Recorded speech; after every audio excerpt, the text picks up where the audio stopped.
Welcome to our first press conference of the day following today's national championship game. We are joined by national runner-up Fairmont State, who finishes the season with a record of 34-3, making its first ever national championship appearance. Some Fairmont State notes: making their 9th NCAA tournament appearance, 2nd Elite Eight appearance in school history, now 11-9 all-time in the NCAA tournament. We have with us members of the Fairmont State Falcons. To my right is head coach Jared Calhoun. He is joined by student athletes Matt Bengaya and Thomas Wimbush, who was named to the all-tournament team. Coach, if you could please start us with an opening statement. Yeah, thank you. You got to give Northwest Missouri State a lot of credit. I thought the atmosphere was incredible out here. I thought the home court advantage, the energy in the building for a Division II national championship, it was really special. Pitts showed why, he's a great player. They just, they got off to that really good start. That 8-0 run really, really hurt us. The crowd was into it. Seemed like they had an extra burst of energy. We picked a bad day to play bad. But, I think Northwest had a lot to do with that. That's a very, very good team, very well coached, very good disciplined team. But, I'm very, very proud. These kids have had a huge impact, not just on the basketball court, but in the community. They've done so many good things. Matt, Thomas, Sham, and Trev. These guys are part of our family forever. Your heart goes out to them because they put so much time and energy into this thing. But there's going to be a winner and there's going to be a loser. And today, unfortunately, we weren't on the right side of it. Questions? Guys, talk about that. Start. We're 0 for 7. Missed 10 layups, I think, in the first part of the game. Was it the crowd? It was your worst shooting performance, I think, in a half this season. Lowest point total. Second half you bounced back and played much better. But first half, just could never. And I agree with Coach. I think that's a credit to Northwest. They didn't get rattled and played their game. But talk about this. Yeah, you absolutely got to give credit to Northwest because they came out strong and they came out, prepared and they were ready for the task at hand. And we came out, we couldn't knock down any shots, and I think their size a little bit kind of rattled us a little bit. We didn't get offensive rebounds like we do, and we just didn't come out as strong as we should have. And whether it was the crowd, whether it was it being our first time getting here, big stage, I think we just got off to a slow start, and that really hurt us. Yeah, along with Matt said, I think their physicality stumbled us, and getting down there and not being able to finish, and being able to make shots is critical. If you can't make shots in a big game, then you're not going to have a good chance of winning. Matt, can you talk about your second half, especially the start? You scored the first set of points for you guys to start the second half. At halftime, was it your thought, this is enough, let's go score? Yeah, again, I was in foul trouble, and the rest they played. I believe they reffed it really good, actually, pretty good for the most part. But I didn't play a lot in the first half still, and it's my last hurrah. So I'm gonna go out there and give it all I got. Win or lose. Down 20, down 40, down 2, it doesn't matter. And that was my thing, getting to the rim and trying to finish. Because we weren't making a lot of layups or finishing at the rim in the first half. So I tried to give us a boost as much as I could. Jared, 3 of 17 from 3. What did they do to take away you guys' perimeter game? Well, I think a lot of factors. Their length, their size. I really believe 3 games in 4 days the way we play. It's difficult. I think this thing needs. Kids need a week off. We've got to figure something out at the Division II level. They did it back in Atlanta where they give you a week off and then they play the Division II national championship at the Final Four. And I think that's what something needs to be looked at. I would like that format hopefully in the future. I know there's talk about it because I think we had tired legs. I think both teams were tired. The score was 71-61. I think both teams are capable of scoring the ball more. But, you got to give them credit. They did a really good job of contesting shots. We chart our contested shots, and I bet you if you went back and charted that game, they probably contested 65, 70% of our shots.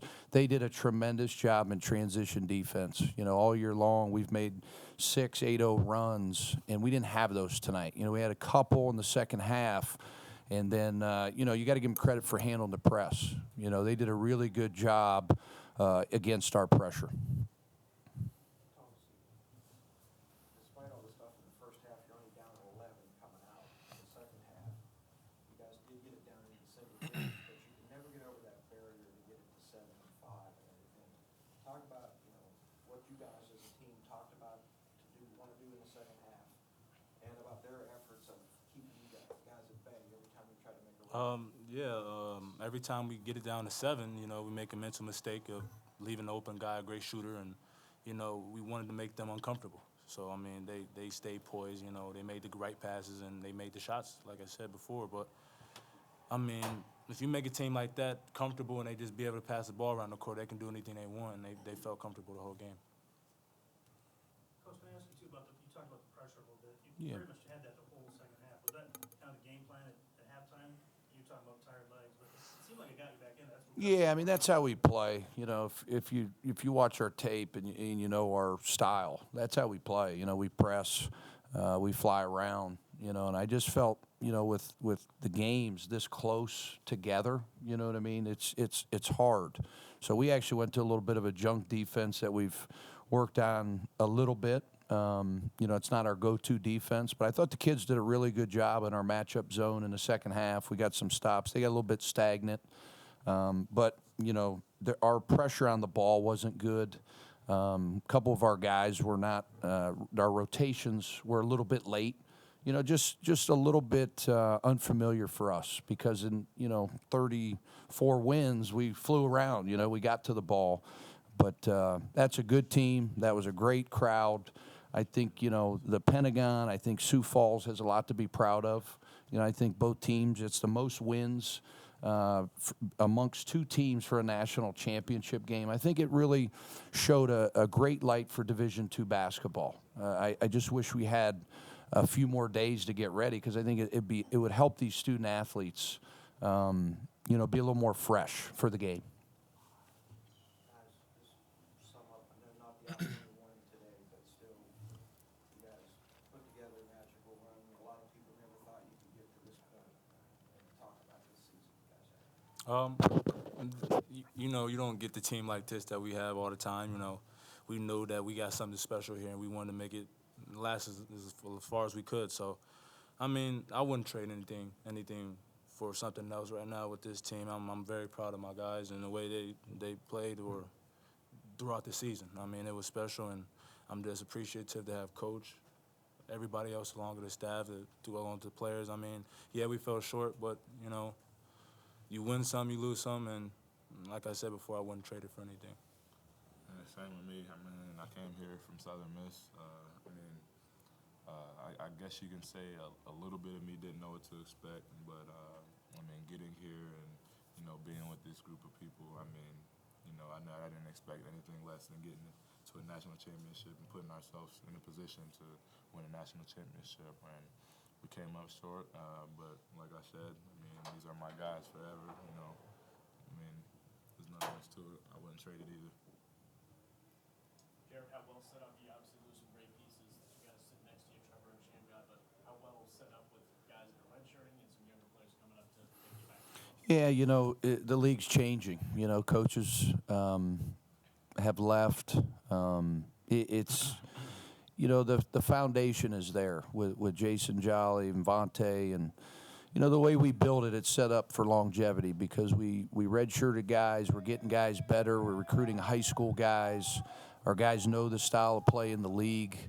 We've got a lot to build on with this group, but you'll never forget Matt, Thomas, Trev, and Sham. You're talking about the all-time assist leader. These guys did something that's never been done in school's history. They're going to come back in hopefully 10 years, and they're going to be in the Hall of Fame. These guys are going to go down as legends in the people of Fairmont's mind. And, we're just hurting right now because we came up a little short. because we really wanted to win for our community. You know, our community and our state. Our governor came today.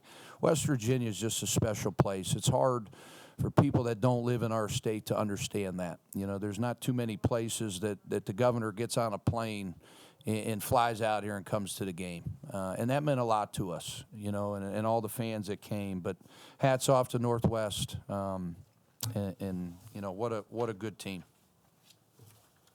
Thank Thanks, you. guys.